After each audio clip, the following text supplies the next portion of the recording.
What's up, everybody? Welcome to the PickSix podcast, CBS Sports Daily NFL podcast. I'm Brinson. I'm your host. It's Monday, March 1st, and we have a emergency podcast. Joining me to discuss J.J. Watt leaving free agency and heading to Arizona to join the Arizona Cardinals are Ryan Wilson and John Breech. What's up, fellas? More like J.J. Watt. I already used that joke with the Breech. You already got the laughs out. That's why I was going to use it, Wilson. Why are you stealing my jokes? This has just been a disastrous day for me. I bought a Peloton so I could open a profile to follow JJ Watt. That blew up in my face. Now you're stealing my jokes. It's not a good start for me. All right. Well, did you really buy a Peloton? No. Okay. Yeah, to follow JJ Watt. I don't have that kind of money, Brinson. I don't host a daily podcast. I didn't win $80,000. Did I tell you that my dad, I don't think I'd told my dad I wanted the DFS thing, and he was listening to the podcast. I was like, what are they talking about? This horse stuff. He's heard y'all. And so he's like, did you win DFS? I was like, yeah, forgot to tell you. Sorry. Oh, yeah, that's the one where I said, Will Brinson has been fired. Yes, that's correct. Yeah. Anyway, JJ Watt, so the Peloton thing that Breech referenced, it was weird because Field Yates, excellent ESPN NFL reporter. I don't know what Field is. Personality. On-air talent. On-air talent. There you go. Analyst. Field's the best. Field's a great dude. But he tweeted out a picture of JJ Watt Peloton profile with 16,000 followers, and the profile had said like road to Super Bowl, Cleveland, like Green Bay, and Buffalo. And so everybody's like, oh, he's narrowed it down, and then JJ Watt's like, I don't own a bike. And then shortly thereafter, JJ Watt tweeted source : me, and a picture of him lifting in an Arizona Cardinals shirt. Several minutes later, it was followed by an actual announcement from the Arizona Cardinals. Very on brand for JJ Watt to make that announcement, right, Ryan? Yeah, I feel like it. It's also hilarious that he's following DeAndre Hopkins, who I had imagined he had long conversations with about what life is like in the Valley of the Sun there. So he's headed that way. Chandler Jones is coming back, and now suddenly they have arguably the best pass rushing deal, or one of them in the NFL, even though they're both over 30. Who cares? They're the two, I think, leading pass rushers over the last 4 or 5 or 6 seasons. Also, and I was talking to Breech about this before you hopped on, Chandler Jones sent out a tweet that I couldn't decipher, and it said, I feel bad for RW3. I was like, wait, is that someone on the Texans trying to get out also? Is that Deshaun's? And Breech's like, no, that's Russell Wilson. Yeah, I feel bad for Russell Wilson, because Russell Wilson's who's already trying to get out of there. Things are going to get a lot more complicated for him if that offensive line doesn't get fixed and he stays in Seattle.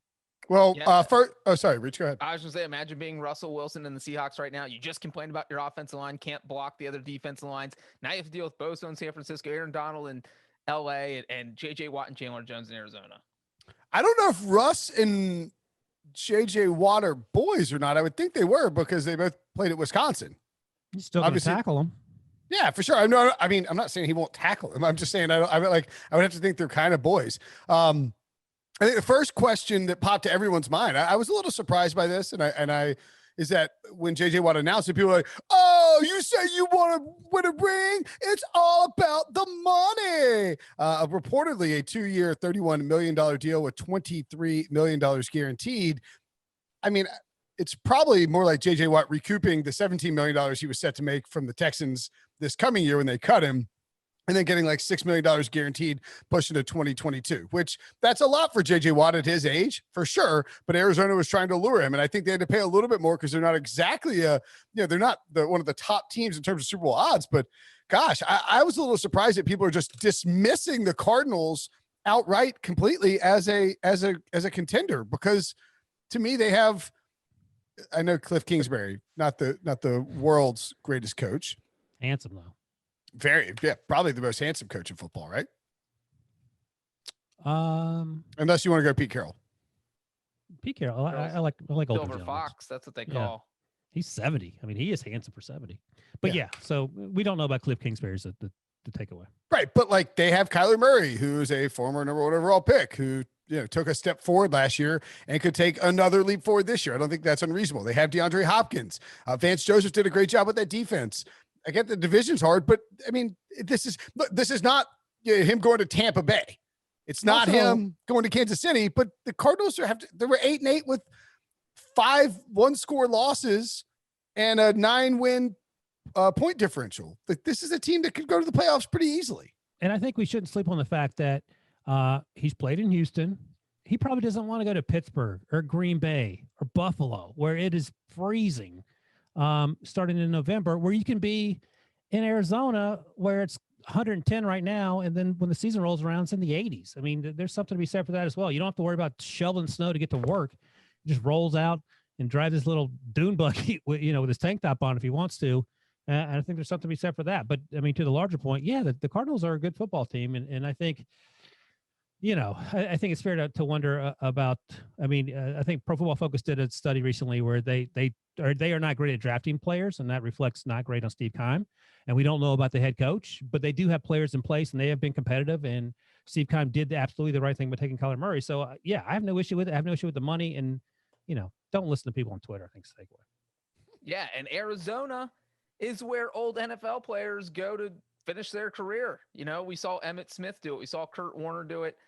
Now J.J. Watt. And one reason I actually like this a lot is because it pairs J.J. Watt back up with Vance Joseph. We saw Vance Joseph in Houston during the first 3 seasons of Watt's career. He was the defensive backs coach at the time, 2011, 2012, 2013. So the first 3 years of Watt's career.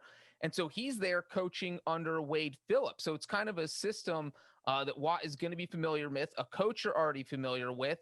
And so, boom, why not do it? And Brinson, you talking about the 8-8, I think a lot of people, when you heard, hey, Watt's looking to play for a playoff contender, most people thought, oh, that probably means a team that just made the playoffs instead of a team that's maybe on the cusp of making the playoffs. And I don't know why that's such a big deal, because it does feel like the Cardinals are only a couple players away, and J.J. Watt might be the guy that puts him over the top. I mean, if you're an opposing offense trying to game plan for this Cardinals defense, and all of a sudden you have to figure out how to stop Chandler Jones and J.J. Watt, I mean, you can't double team both of them because your quarterback's going to get killed. So now you kind of got to pick your poison here. And so I like this move for Arizona. Yeah, if you look, and you look at, they need somebody who can line up on the, he's not going to face a bunch of double teams lined up on the opposite side of Chandler Jones, or they can slide him inside. They can be a little more versatile. Maybe it's possible they even sold him on, hey, look, you're going to play, if you're going to spend the first half to 3/4 of the season playing primarily nickel snaps, and we're not going to have you play 75% of the snaps every game. We want you in there at, we don't want you having to be the face of this defense. Like, we have enough pieces, whether it's like Budda Baker, we'll see what happens with Pat P.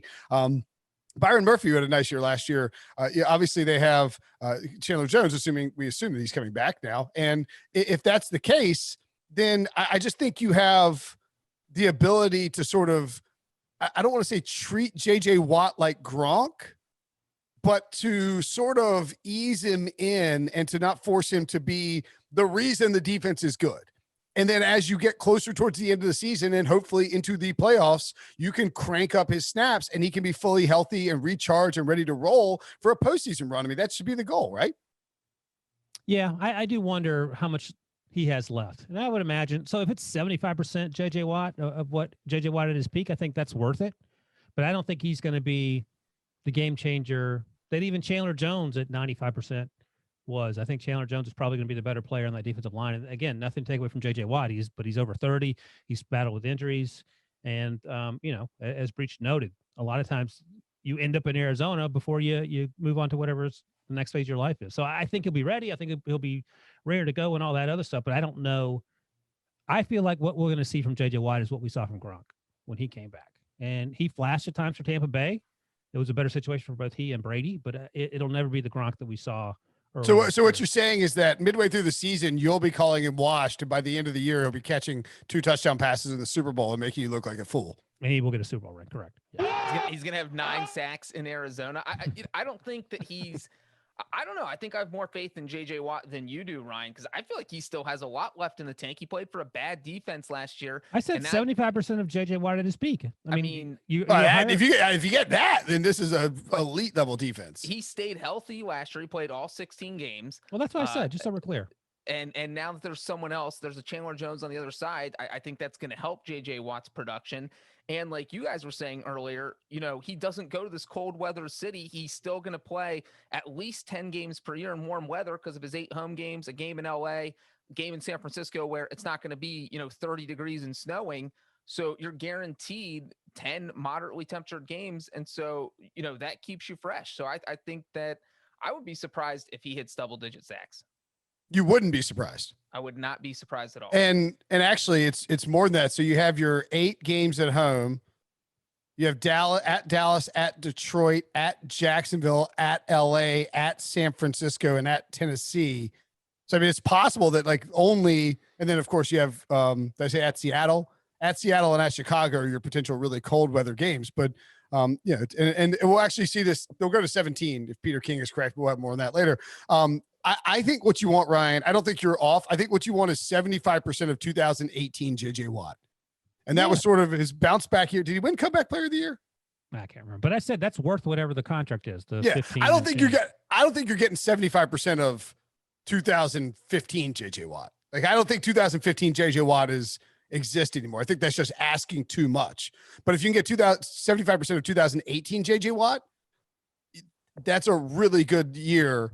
Yeah. Especially if you, again, I think minimize his snaps throughout the season and then you press him on. I mean, don't get me wrong. If he was going to Pittsburgh on the salary, I'd be doing jumping jacks. Okay. So, yeah, I'd be happy with it. By the way, don't sleep on the fact that you know who the Arizona Cardinals play next year? The Houston Texans.